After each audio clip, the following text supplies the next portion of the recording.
SuperTalk Mississippi media production. Waiting. You do it at grocery stores, in traffic, and at the doctor's office. But what if you could skip the wait altogether? Introducing Trust Care Plus, a healthcare membership that makes feeling better even faster. Skip the waiting room and enjoy priority access at any Trust Care clinic. Sick kid?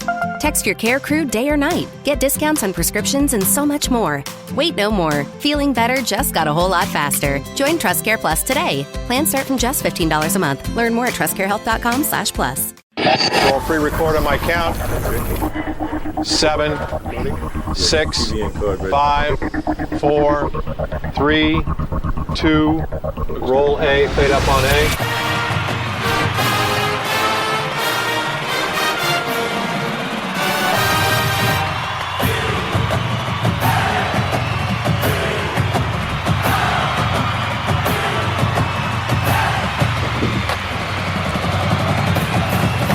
Southern Miss to the top. You're tuned in to the Eagle Hour. All right, let's go. SuperTalk Eagle Hour back on the air. Full crew, Bob, Kelly, and Drew. We're all in the Southern Bancorp studio here in Hattiesburg, and we're glad you're with us. Full show today. Former Southern Miss baseball pitcher Ben Wade is in the studio with us. He pitched for the great Corky Palmer. Luke Johnson is going to join us later in the show. Return appearance. He just came back from a trip of a lifetime, and I'm going to talk to him about that and get him to share that with you. But we want to start the show, first of all, by thanking our opening show sponsor, Dickey's Barbecue Pit, for all their support of our program and Southern Miss Athletics. It is a great place to take your family for dinner tonight. All right, our first guest made 71 appearances as a Golden Eagle pitcher, 21 this year, a 6-year career with the Golden Eagles. So he's a black and gold guy for life. There's no question about that. Chandlar Best joins us, and Chandlar, it's great to have you back on the show, and I want to ask you what we've asked some of your other departing teammates here in the last week or so. What's it like to know that your collegiate baseball career has now been completed? Yeah, it's definitely weird for sure, for considering how much time I spent in Hattiesburg and just all the good memories. It's kind of sad to see it go, but I'm really grateful to say that I've been a part of a lot of good teams and a lot of good memories and a lot of historic moments for this program. So I feel like my time there was well spent for sure. Yeah, Chandlar, you were, I think it's fair to say you're fortunate in the respect that you were a member of the team when they really rode this great wave of success that they've had. And to me, things really took that next step forward when you guys knocked LSU out of the regionals. You were a part of that, and man, it's just been a glorious ride, hasn't it? Yeah, it's been really, really fun. Yeah, that year where we hosted our first regional of my career and getting to do it at home in front of the fans and beating LSU in that championship game was definitely one of the better memories that I've had. And I kind of feel like we just once we took that step, we kind of just kept it going and carried it into the following years, hosting the super regional and just beating a lot of really good teams. I feel like it kind of maybe just set the standard for us a little bit. And fun fact, Chandlar, your 71 career appearances is tied for number 10 all-time in program history. But I just want to ask you, what's next? What's on the horizon for you? I'm currently job searching while I finish up my MBA. I'll graduate at the end of July, so at the end of next month with my MBA, my Master's in Business. And we'll be getting a job. I plan to stick around Hattiesburg for the next year or so. Going to get an apartment and probably try to get out to the 16-ounce lounge at the Pete and give the other bullpen some hell and cheer on my guys. Do you foresee baseball somehow popping back into your life, or are you maybe looking forward to the next chapter? I'm looking forward to the next chapter. I plan on using both my business degrees and taking my competitive nature maybe somewhere in the business world, but I wouldn't rule out the possibility of me maybe getting into coaching or scouting or development or something baseball maybe down the road. I definitely wouldn't rule it out just because of my love for the game and how much it really means to me. So you never know. Because of the the COVID of 2020, we've got a lot of players now, Chandler, that have had 6-year careers, not just at Southern Miss, but at other schools. I think comparatively speaking, when pitchers always come in as freshmen or what have you, they come in as more throwers necessarily than pitchers. Tell us how you evolved to become into a pitcher, and what were the biggest strides that you made over your career to bring you to that point where you could call yourself and think of yourself as I am a pitcher? Yeah, I'd say just working with Coach Ostrander from the time I was 17 years old as a freshman until I was 23 as a senior. Kind of the pitching standpoint kind of comes for me as a pitch development standpoint. So when I came in, I was mostly a fastball changeup. I had never really been able to throw a very good breaking ball. And so that's something we kind of worked on, because as a left-hander in Division I baseball, you need to have a good breaking ball to attack lefties in situational moments. And so that's something we really honed in on, was developing a slider and a good breaking ball to complement my fastball and changeup. And I also say just the strike throwing ability. That's something Coach Oz is really known for. I'm sure you guys know it well enough. It's really talked about that Coach Oz usually does a really good job of developing guys to pound the strike zone, and that's something we really worked on from the mental and physical sides from the time I first got to campus. So I feel like it really helped me evolve to being a pitcher. I feel like being a pitcher you really just got to get ahead in counts and be able to control all your pitches, and that's something that he's really good at doing with guys. And I've asked, you had mentioned in your question to Andrew that you were looking forward to the next chapter of your life. Other guys, not necessarily on the Southern Miss team, but I've talked to other baseball players in your shoes, and some have actually used the word scared because baseball is all they've ever known. Whether it was the fall or the spring or whatever, they don't know what they're going to do with their lives not being involved playing on a baseball team. How did you reach the point spiritually or mentally that you're cool now, that your career's over and it's time to move on?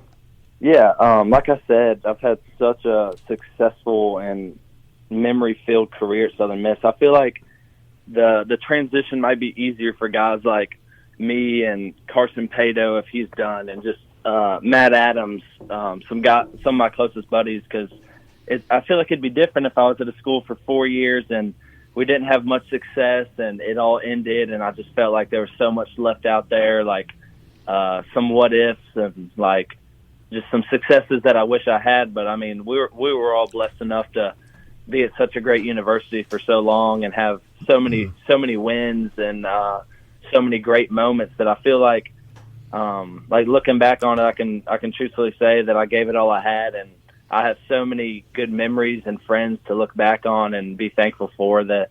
I'm just really glad it happened, and I feel like it is kind of scary going into the real world for sure. I've never had to look for a full-time job and get my own apartment and all of these things, but I feel like in a way it's almost kind of exciting. It's kind of a new chapter in my life, and it's part of growing up. So it's something I look forward to doing. But I'm still going to be in Hattiesburg and staying close to a lot of my good friends that are graduating with me. So I think it'll be fun.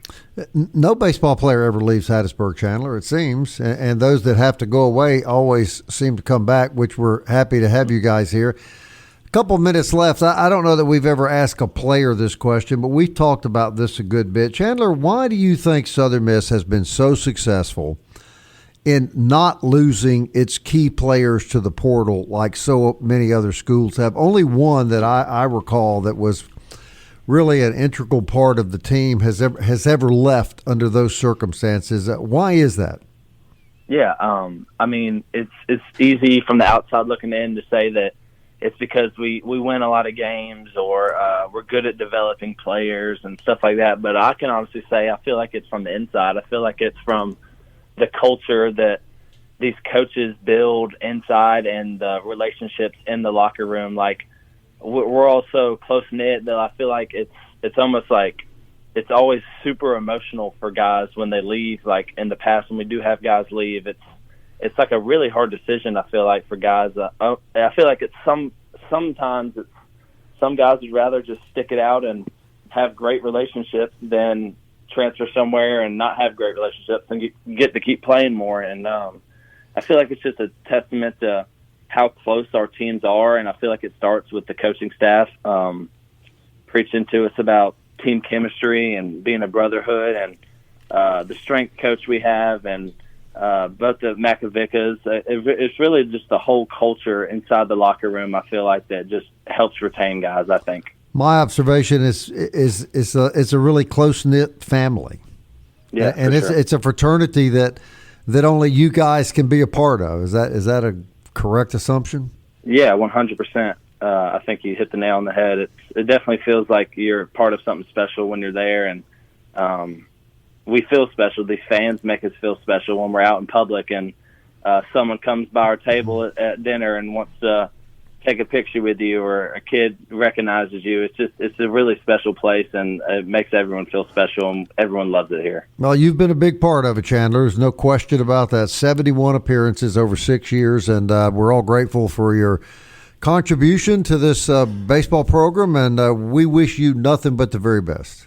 Yeah, thank you guys so much. I appreciate y'all. Hey, Chandler, real quick before you go, now that you're going into the real world, will you still get the Ozzie Pratt discount at Mercury Woodfire? I haven't asked that question, but I sure hope so, or we're going to have a there's going to be a problem. Is that what you're saying, Chandler? Yeah, there will be a problem if I'm not getting that discount. All right. Thank you, buddy. Chandler Best, everybody. What a great character. All right, we've got a former pitcher in the studio with us, Ben Wade. I'm curious to see if that culture that Chandler Best just described existed when Ben was here playing for the one and only Corky Palmer. Ben Wade next in the Eagle Hour Southern Bancorp studio.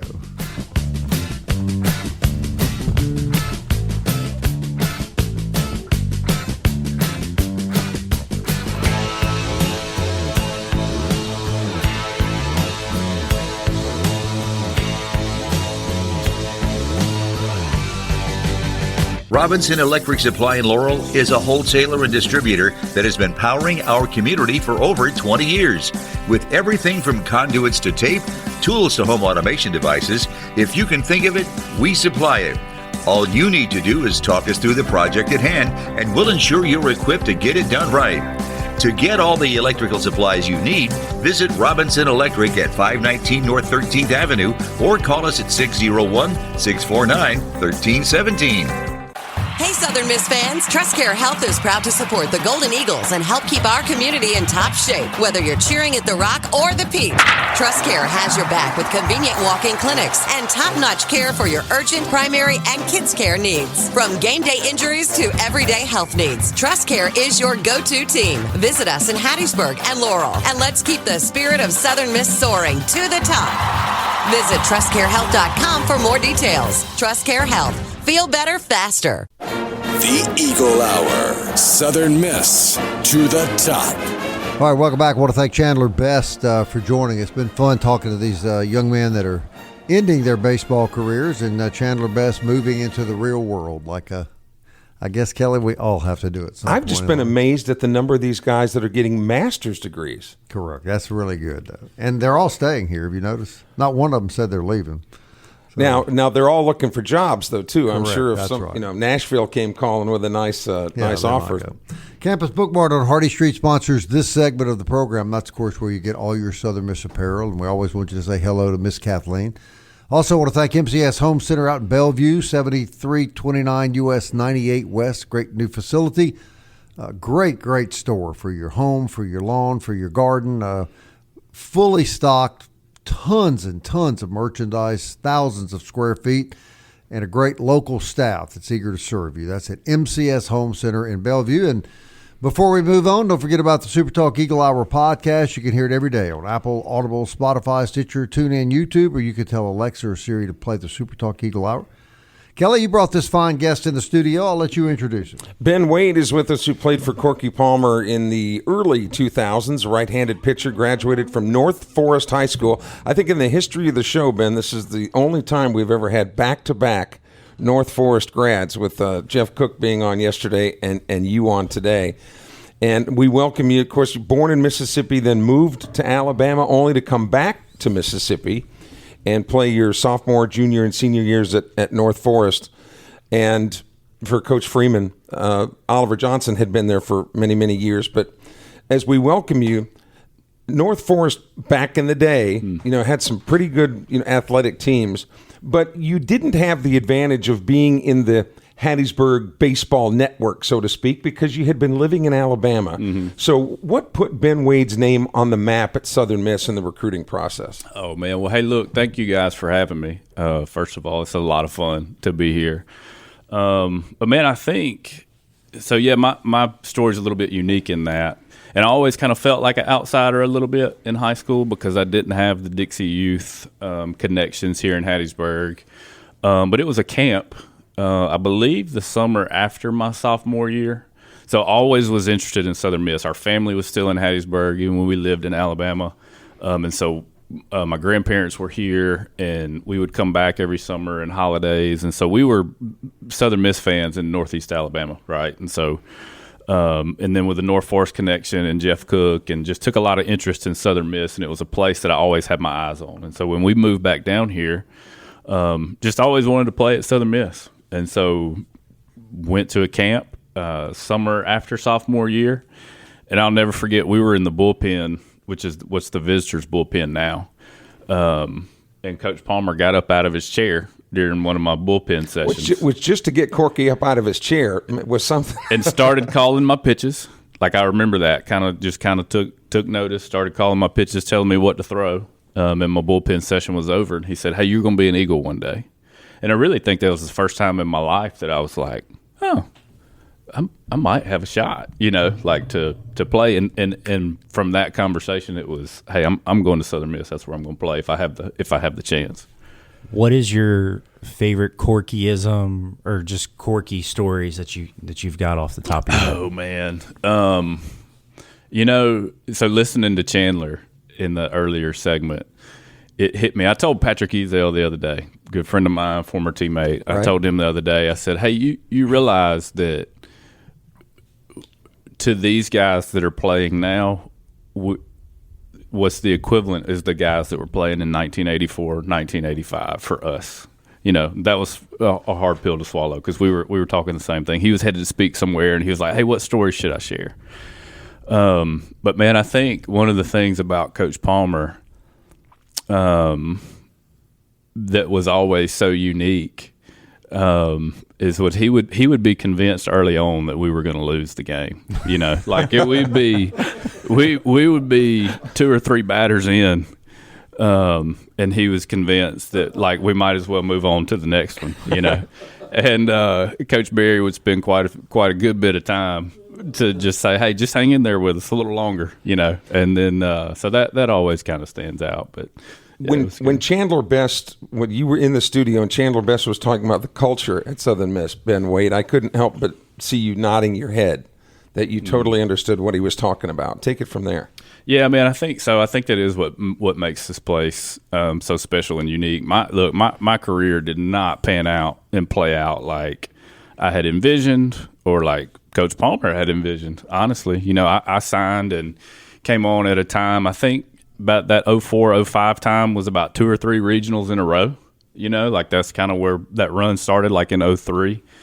And that program had really begun to be built with a lot of local guys and a lot of local talent. And I was just kind of in that mix of one of those next ones. And then just honestly, from a career standpoint, it didn't really work out. I've dissected it for years of why not, but there's you can say what ifs and all those things forever, but it just didn't. The outcome of it wasn't. But I wouldn't change anything because of the relationships and because of the culture. I do think that's what makes the place so unique. And you did get into education, and now you are a minister. You're in the ministry at Venture at the main campus there on Lincoln Road Extension. Yep. It's a difference between being a classroom or an administrator as an educator and being a minister. How did that evolve? Well, Kelly, I think, I think there's a calling, and in education, my next step after Southern Miss was to the classroom and some coaching. And then, like you said, I moved into some school administration. And then 5 years ago, went on staff at Venture Church. I think that's just it was a real unique calling for me that the Lord had on my life that I probably suppressed for a long time of being in ministry. And it's all about relationships, right? Like investing in people, encouraging people, and just trying to be light where you are, And so that's sort of how that happened, is that the opportunity arose for me to come on staff at Venture Church. And at that point in my life, I can remember looking at my wife and saying, hey, to everybody around us, this doesn't make sense. This move doesn't make sense. But to me, it doesn't make sense to not do this. And basketball was actually your favorite sport. Man, I loved it. Still love hoops. But that didn't pan out. Have you ever seriously sat back and go, I just don't understand how any of this has happened? I know. Yeah, for sure. Because what's even crazier, to say basketball being one of my favorite sports, that's what I spent the most time coaching. Like while I was in education was coaching basketball. Kyle Rohn, I was Kyle's assistant coach at Petal High School. Former Southern Miss assistant coach. That's right. And so, loved basketball. And so, no, I don't know. I am a proponent of all the sports. Like I would encourage, parents and kids play them all. When the seasons roll around, I think we lose a little bit of joy too early when we play out of season. I can always remember as a kid, I loved basketball. Whatever the season was, that's what I loved the most. Baseball season came around, I was excited about baseball. Football season comes around, I was excited about football. Basketball season rolls around, you get excited about it. And a lot of baseball coaches have said, I like a guy that's been in a three-point stance because football tends to toughen them up. And if there's a complaint about young baseball players, it's that they're emotionally soft. And that they've been coddled a little bit too much. Well, I just think there's value in so many different experiences, so many different perspectives, doing hard things in different ways, right? Learning to be on different types of teams, learning to respond to different types of coaches, like all of the getting up off the ground when you get knocked down, right? Like all of the different lessons that all the different sports teach you. I told you before we came on air, I've never looked back and said, hey, I regret playing this, but I look back often and say, I wish I would have played this sport, right? Like I wish I'd played them all. And you don't have an answer as to why you gave up basketball. No, I really don't. I think I began to kind of buy into a little bit of like that specialization thought process. Hey, I think baseball is where I'm going to be, what I'm going to be doing. It's what I want to try. And so I kind of bought into that a little bit. I want to go back to how you wouldn't change anything. You wish, but in the sense of you wish your career would have gone differently. You wrote it out though, and this is a day and age where people do not ride things out, especially in the college realm. What was perhaps the biggest lesson you learned when you kind of hit that rough patch? Man, honestly, I'm still learning them. Andrew, I don't know that as a 22, 23-year-old kid I could articulate it, and still struggle as a 39-year-old to articulate well the lessons, that I learned. I do know that's a season and a time in our life for so many athletes where it's the first time you really encounter failure. And what happens on the other side of that and how you navigate through that, is a big factor. In that. And so I think I'm still learning those lessons. I know that's not necessarily a clear answer for you, but even at 39, 20, what's that? What's it been now? A long time. Still learning and unpacking those things. Ben Wade, former pitcher at Southern Miss out of North Forest High School, now on the staff at Venture Church. Thanks for your insight, Ben. Always good to talk to you, and we're glad it finally happened. We're on the show today. When we come back, Dr. Luke Johnson. Yes, Dr. Luke Johnson will be with us as the Eagle Hour rolls on in a moment.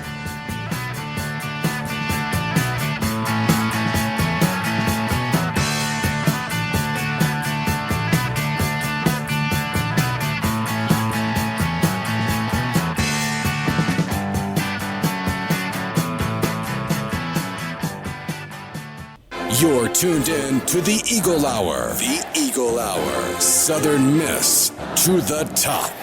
I want to thank our guests Ben Wade and Chandlar Best for joining us. Always good to hear from Golden Eagle baseball players in the show. This segment is sponsored by 4th Street Bar and Grill, right there in the shadow of the rock, where you can get a great meal, you can get a great dinner, and you can always catch the big game. Kelly, tell us about the Be Quick 60th anniversary. Okay, well, first of all, Be Quick is the Shell station located on the corner of Highway 98 and Hegwood Road out in Oak Grove. Yes, sir. So if you're turning to go to Optimus Park to take the kids to baseball or whatever, it's that Shell station that's right there. Celebrating their 60th anniversary, you go in there and ask for their Buffalo decal.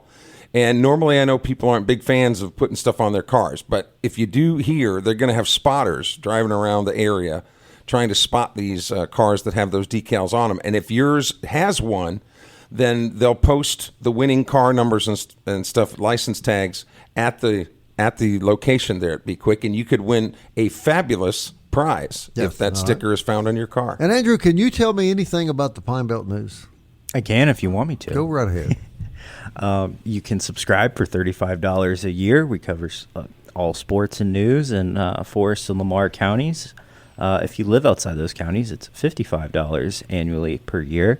And then we've got Signature Magazine that just comes with your subscription. So check it out. And would you provide any autograph pictures or anything for annual prescriptions? You know, out of all the things that you've volunteered me for on the show, that is one I could do, although they might have to provide the picture. They'd have to provide Lamar County Sheriff's Office, they can just cut those numbers out. You can just cut that out. From underneath There's them. some of them on their website. You can even get a profile shot if you prefer. Our next guest has never been arrested by the Lamar County Sheriff's Office or anybody else, and he's a dear, dear friend to all of us here. And it's always great when we hear Luke Johnson's voice and have him back on the show. And so I called Luke this morning because, Luke, you just took a trip. You and your beautiful wife took a trip to Normandy, and you actually were on Utah Beach the morning of the anniversary of the invasion. To me, that's just one of the great trips would be of anyone's lifetime. Just kind of give us a brief synopsis of what you saw and what that experience was like before we move on to sports. Well, hey guys, good to be back, and it's good to know that Andrew gets volunteered for things as well. So I wasn't the only one to experience that. No, when I was thinking through graduation and Lauren's birthday is in early June, and so we wanted to do something pretty amazing. And I have a cousin that's been taking World War II vets to Normandy for almost 10 years, and we got invited to join her team. And so, yeah, we went, spent a few days in Paris, and then made our way to Normandy Monday a week ago, so the week of D-Day. The first night, guys, we threw Lauren a surprise birthday party, and 2 World War II vets were there singing happy birthday to her. Pretty amazing all week long to be in those hallowed places. I spent some time on Omaha Beach, spent some time at Pointe du Hoc, spent some time in Caratan, and you're seeing places where, you know, Easy Company and the rest of the 101st liberated towns. But yeah, Bob, you mentioned it on D-Day morning. We got to Utah Beach around 6 a.m. and we're there at H hour at 6:30. The sun was coming up, and just to look at those beaches and to think about the cost, and not just Omaha and Utah, but Gold Store, Juneau, and of course Pointe du Hoc. And I actually met a World War II vet named Mr. Warren Goss. He's 100 years old. I put a picture on social media yesterday, anybody that wants to see it. He was on the first wave at Utah Beach, and he was back this year visiting those places. It's overwhelming. A couple of other things that really stood out. One of the vets that sang happy birthday to Lauren, he liberated the town of St. Marie de Mont, which is right behind Utah Beach. My cousin produced a documentary called The Girl Who Wore Freedom, and it tells the story of a little girl who was 5 years old at the time of the invasion, and her mom made her an American flag dress out of paratrooper material, out of the paratroopers' parachutes.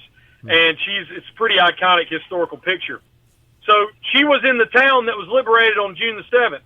One of the vets that sang happy birthday to Lauren was a 100-year-old guy named Don Carter. He rode in and liberated St. Marie de Mont on June the 7th in his Sherman tanks, and he met this French lady and they had never met before. He liberated her town 81 years ago, and I saw them meet for the first time, and there were a lot of tears in the room.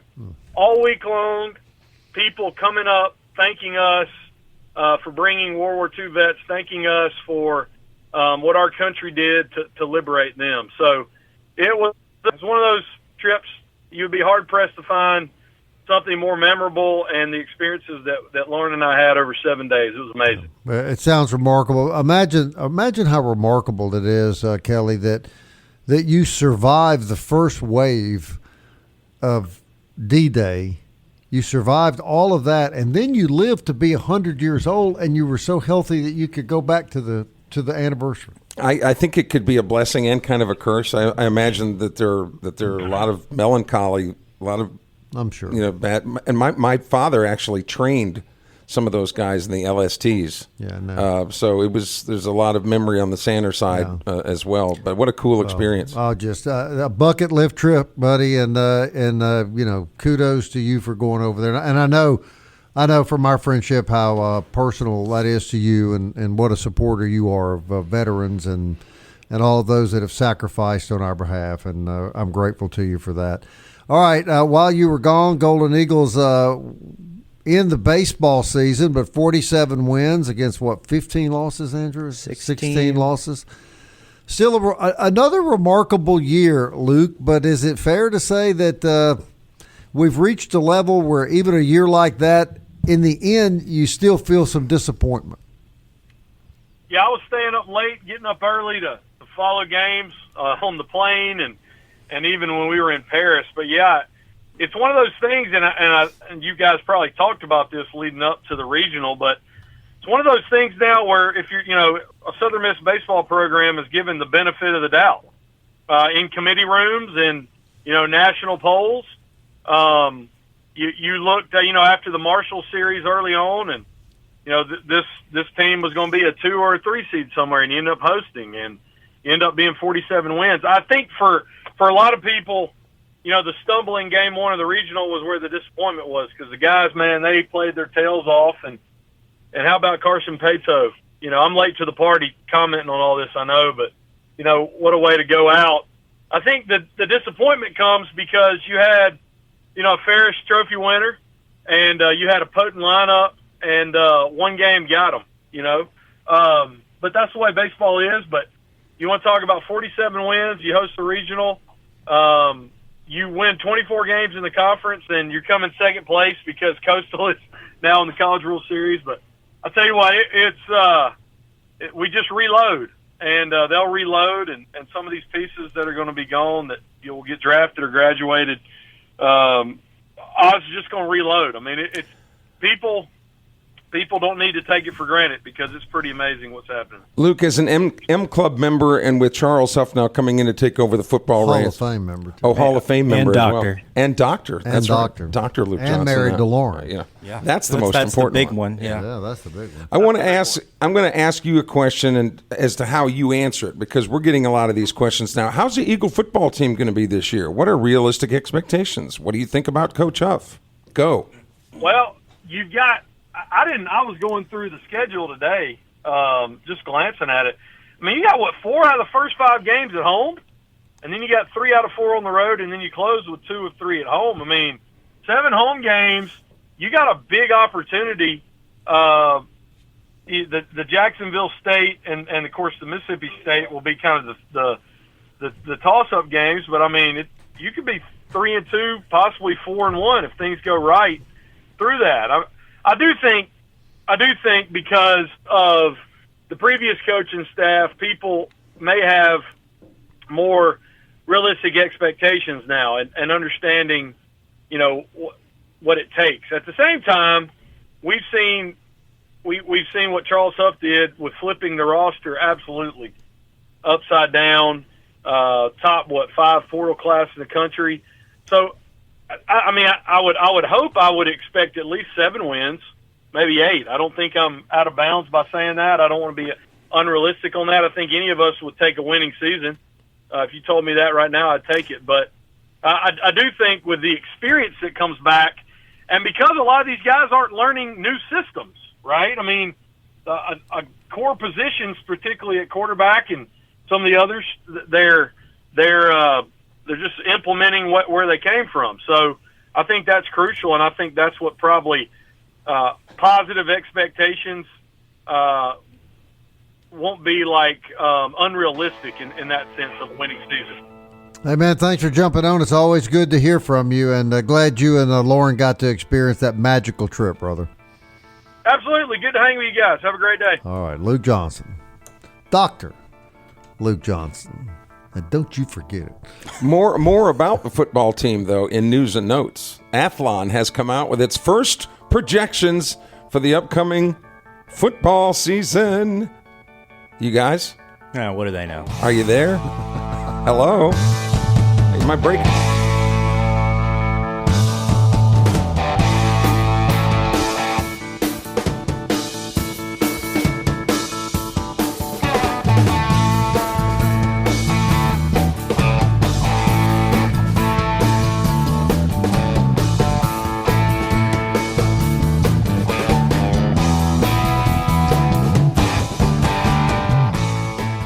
Robinson Electric Supply in Laurel is a wholesaler and distributor that has been powering our community for over 20 years. With everything from conduits to tape, tools to home automation devices, if you can think of it, we supply it. All you need to do is talk us through the project at hand, and we'll ensure you're equipped to get it done right. To get all the electrical supplies you need, visit Robinson Electric at 519 North 13th Avenue or call us at 601-649-1317. Hey, Southern Miss fans, TrustCare Health is proud to support the Golden Eagles and help keep our community in top shape, whether you're cheering at the Rock or the Peak. TrustCare has your back with convenient walk-in clinics and top-notch care for your urgent, primary, and kids' care needs. From game day injuries to everyday health needs, TrustCare is your go-to team. Visit us in Hattiesburg and Laurel, and let's keep the spirit of Southern Miss soaring to the top. Visit TrustCareHealth.com for more details. TrustCare Health. Feel better faster.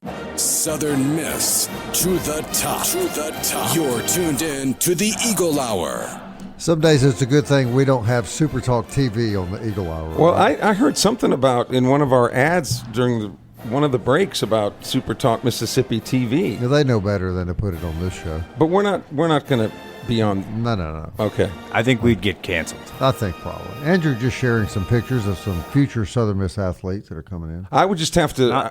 I was informing. Hang on now. You're making me sound bad. Let's hold the phone there. I was informing them of future athletes. If the TV's going to be on, soccer, I'm going to have to upgrade my clothing significantly. Significantly is an understatement. Hey, the homeless didn't even want these clothes, Bob. So I can understand. The smell of smoke is just overwhelming. Don't want things waste. D-Bat on Hardy Street.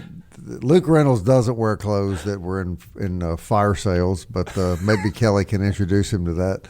D-Bat on Hardy Street, great place to take your kids for baseball and softball training. It's state-of-the-art facility. We're trying hard to get Luke on the show. Yeah. Luke, if you're listening, Luke Reynolds, if you're listening, we want you to come be on the Eagle Hour. All right, also Genesis of Hattiesburg, the official auto dealer of the Eagle Hour, and Mobay Beignet Company, 2902 Hardy Street in Hattiesburg. We love all our sponsors, and we're very grateful, very, very grateful to them for that. All right, Andrew, give us some information, some news, some information, something solid to close this show out with. I mean, it is summer, but I do have, I guess, Mississippi, New Orleans-ish news, if people care about that. And I've got the Athlon football news. And maybe another day we'll talk about the future soccer player. Okay, I mean, there's a lot of future soccer players coming One to in the particular. program. Okay, anyway, jeez. UNO has hired a baseball coach. Tell us who it is, Andrew. It is Andrew Gibson, who was the Belhaven coach for the last 3 years, who I'm sure many people realize took them to several super regionals. So I thought that was interesting. The Southern Miss plays. Certainly knows the recruiting landscape around here. Yes. Yeah.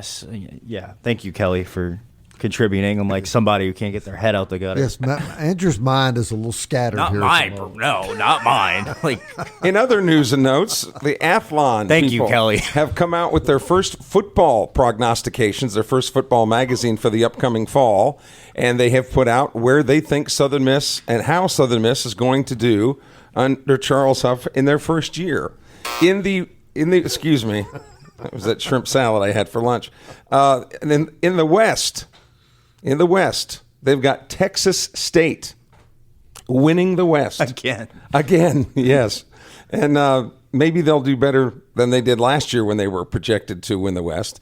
And Bob, alas and alack, guess who they have winning the Eastern Division? James Dan Madison. That is correct. Right. That's correct. Right. Now you got to hit the dinger because you got that one right. Now, how's Southern Miss going to do?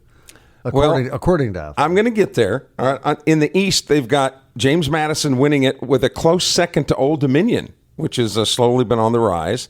In the West, they've got Texas State winning it, followed by Louisiana, then Arkansas State, then South Alabama, then Southern Miss.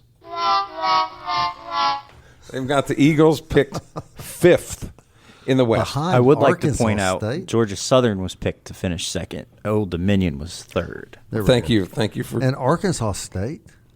But Arkansas State, I mean, they've been. Butch Jones has been there and kind of revamping that program. They've been on the up and up. I'm a little surprised with South Alabama being in third, but I guess there's some consistency because they've hired within. Yeah, I don't know. It's gonna be a weird year for the Sun Belt. But I wonder how much. And of course, a lot of those things are for entertainment purposes, and people who are just gung ho football can't wait for the season to get here. But I wonder if it's not really an indictment on Coach Huff or Southern Miss necessarily. It's just okay. It's a first year coach with a team that was lousy last year. So how can you justify really picking them any higher than where they are? It's a different team, isn't it, Andrew? It's a different team, almost completely than last year. Yeah. Interestingly, Marshall was picked to finish 7th in the East. So another team Yeah. with a new coach. Uh-huh.